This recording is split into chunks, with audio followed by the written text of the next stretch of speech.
Happy Wednesday. All right, let's start with our fair game review today. So if you remember on Monday, our fair game review was calculating mean, median, and mode of a set of data. Okay, these are measures of central tendency. We are going to continue with this. So let's copy down this set of data. 28, 30, 31, 27, 29, 30, 32, and 28. Okay, so we should have 1, 2, 3, 4, 5, 6, 7, 8 pieces of data. All right, in order to calculate the mean, median, and mode, okay, we're trying to measure the center. What we're going to do is, does anybody remember what we said we should always do with our data before we get started? Does anybody remember what we said? Okay. We should put this data in order from least to greatest. So I'm going to do that by starting with 27 because that's the smallest number. So 27, 28, I see another 28, 29, 30, another 30, 31, and 32. Okay, so I count again, there's 4 and there's 4. So we still have 8 pieces of data. So we're going to still calculate the mean, the median, the mode, and the range, okay? So if you remember with the mean, this is when you add up all of the data and you divide by how many pieces of data you have. So on the side, go ahead, add up all this data, and then enter what number you get. Okay. So I got 235. Okay. And then we have to divide that by how many pieces of data we have, which is 8. So then the mean, okay, and you're welcome to put that in your calculator, is 29 and 375 thousandths. You know, you can round that and stuff like that, okay? Now the median is the middle number. So remember, we're going to start by crossing out the outside numbers. So 27 and 32 go, 28 and 31, 28 and 30, and then this one's a little bit different because now I had 2 numbers on the inside, okay? So I need to find the middle of those 2 numbers. Now sometimes it's easy because halfway between 29 and 30 is 29.5, but if you're not sure how to do that, oops, okay, you can add these 2 numbers together, 29 plus 30, okay? And then divide by 2. You're going to find the mean, basically, just like we did up here, but just of those 2 numbers, okay? When you do that, you're going to get 29.5. So we've got the mean and the median, which are very, very close if you notice. All right, so the mode is the number that happens the most often. So I'm going to, let me grab a marker here. I see 28 happens twice, and I see 30 happens twice. And you know what? That's okay. You can have 2 modes. You're just going to separate them with a comma. So you're going to list them 28, and then you're going to list them 30, just like that. Okay. Now, if you remember, the range is the difference between the largest and smallest pieces of data. So that's going to be 32 minus 27. And when you do that, what do you get? Awesome. So you should get 5. So your mean is 29 and 375 thousandths. Your median is 29.5. Your modes are 28 and 30. And the difference within your data is 5 pieces of data. All right. So let's go ahead and move on to our learning target. Okay. And the learning target for today is we will write variables, we will write equations with 2 variables. Okay, so 2 variable equations. Okay, all right. So in the past, what we've been doing is last week and even this week, we've been solving one-step equations. We've been writing expressions and equations with 1 variable, but sometimes there's actually going to be 2 variables, okay? And what is really interesting is that really these types of equations represent, okay, they really represent the relationship between the two variables, okay? And each of the variables has a special name. So your first variable is going to be called your independent variable, okay? And then you also have your dependent variable. Dependent variable. Now, what's really great about this is independent and dependent. This is what's really amazing, that your dependent variable really depends on your independent variable. So these are going to come back here in just a second, and I'm going to show you how to identify those in some situations so we can write some equations. All right? So let's start out with some examples. All right. First example is, in order to earn some spending money, okay, Ariel babysits for several hours after school.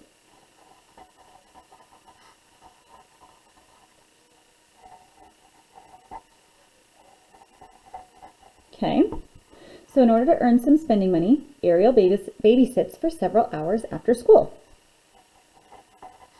How much money does she earn? Okay, how much money does she earn? So let's take a look at a couple things. So the big question is, how much money does she earn? Does she earn $5? Does she earn $10? What about if she earns $12? How do we know that? There's something else that we need to know. And what we need to know is that she actually earns, and here's a key part here, Ariel earns $8 per hour. Okay, so how much money does she earn? Does she earn $8? $16? Does she earn $24? And how would we know? We would know by figuring out how many hours she works. So this would be like the expressions that we broke out earlier is $8 per hours, right? So we know that this is an expression 8H. But the problem is that if there's not just one answer for a two-variable equation, because this is just an expression. And what we're going to do is we're going to put this in a table. So I'm going to put the number of hours she works and the total money she earns. Okay, because there's only a couple things she can do. She can work for 1 hour. If she works for 1 hour and she earns $8 per hour, she earns $8. Okay, she earns $16 for working 2 hours. Okay, if she works 3 hours, she earns $24. 4 hours, she earns $32. And if she works 5 hours, she's going to make $40. Okay? She's going to earn $40. So the more hours she works,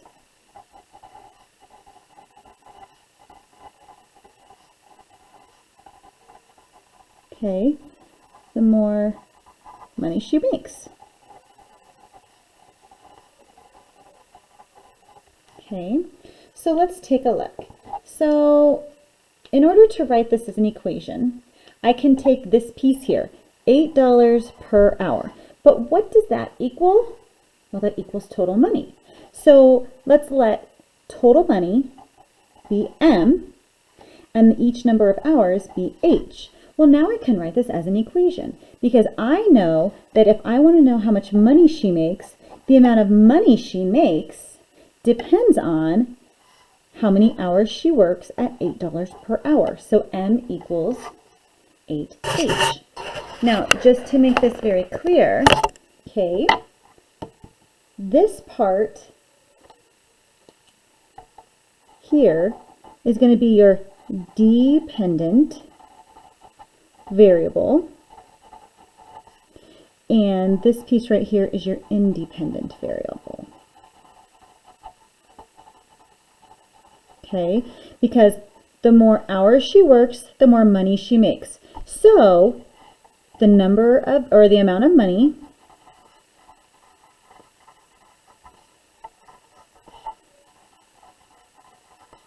depends on the number of hours worked. Okay, the amount of money your dependent variable depends on, right? Because your dependent variable would depend on the number of hours worked. So there's your dependent variable, there's your independent variable. Okay?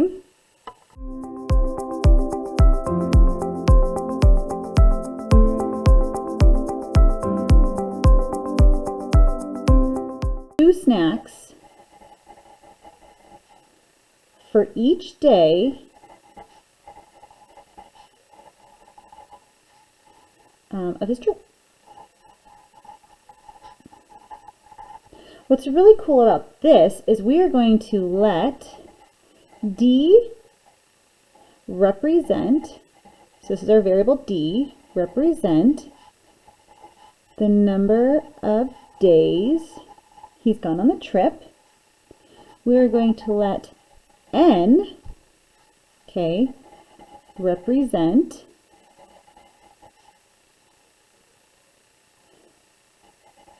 the amount of snacks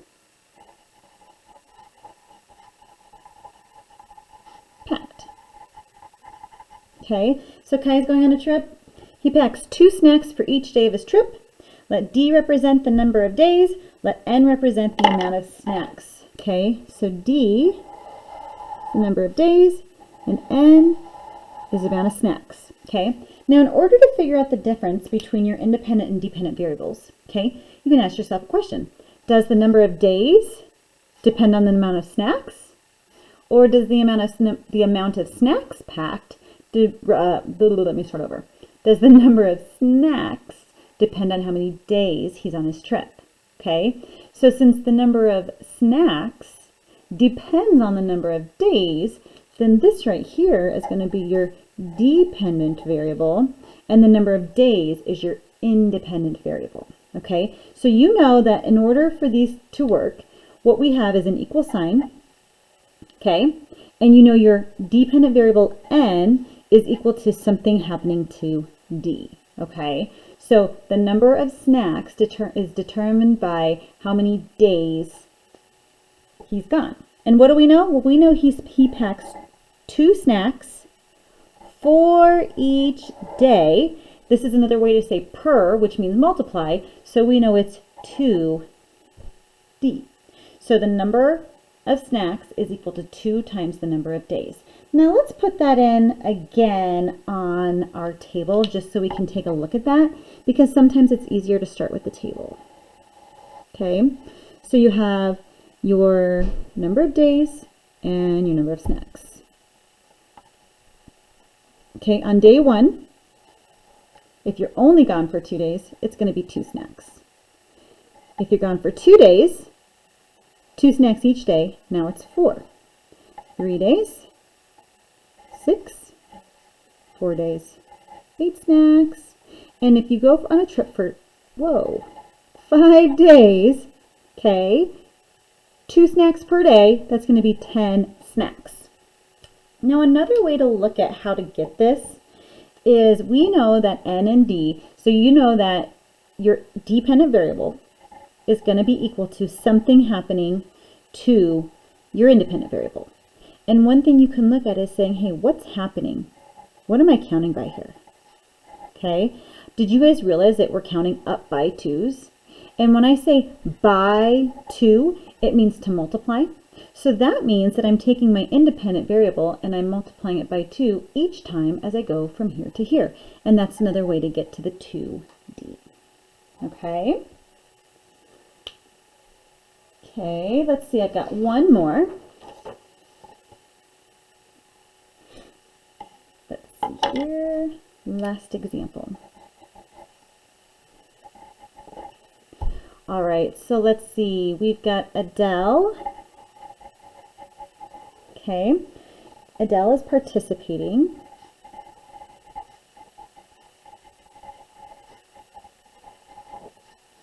in a walkathon to raise money.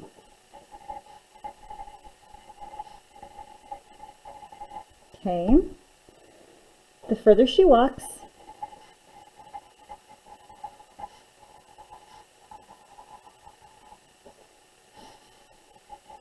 the more money she raises.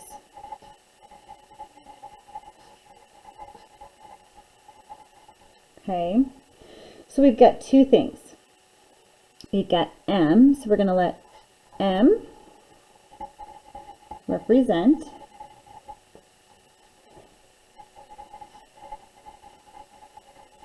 the amount of money she raises.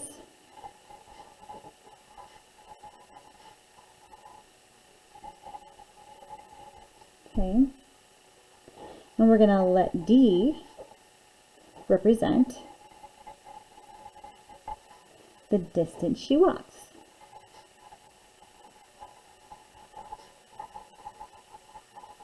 Okay, so that's a lot. Whew, that was a lot to write. So what we need to determine, and what I'm going to ask you to do, is I'm going to ask you to figure out what is the independent variable, and this is what's going to look like for your work. Okay, you're going to figure out the independent variable. What is it? Your dependent variable.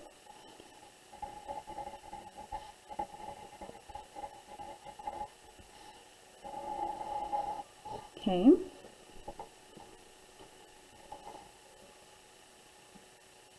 And let's take a look. We know that M represents the amount of money she raises, and that D represents the distance walked. So, does the amount of money she raises depend on how far she walked, or does how far she walked depend on how much money she raised? Well, up here it says the farther she walks, the more money she raises. So that means that the amount of money she raises depends on, okay, the distance walked. So your independent variable is going to be D, distance walked. And your dependent variable, okay, is going to be M, or total money. Also, your dependent variable sometimes has the word total in it, and if it's kind of like your end result, you'll know that's the dependent variable, okay? So let's take a look. So the one thing that I was saying before is that you're going to know that your dependent variable, M, is equal to something happening to D, okay? And that's what we need to know. Well, let me tell you this, okay? She earns, and I'm just going to put this up here, she earns $10 per mile walked. So she earns $10 for every mile she walks. So if she earns $10 for every mile she walked, $10 per mile, the total money is equal to something happening to how much she walks. It's going to be 10D, because it's $10 per mile, okay? And D is going to represent the number of miles. So let's put that in a table to make sure that makes sense, because sometimes it's easier to go that way. So you have your distance and you have your miles. I always put the independent variable on top of the dependent variable, if you were wondering. You don't have to. If Adele walks 1 mile, she earns 10 bucks. If she walks 2 miles,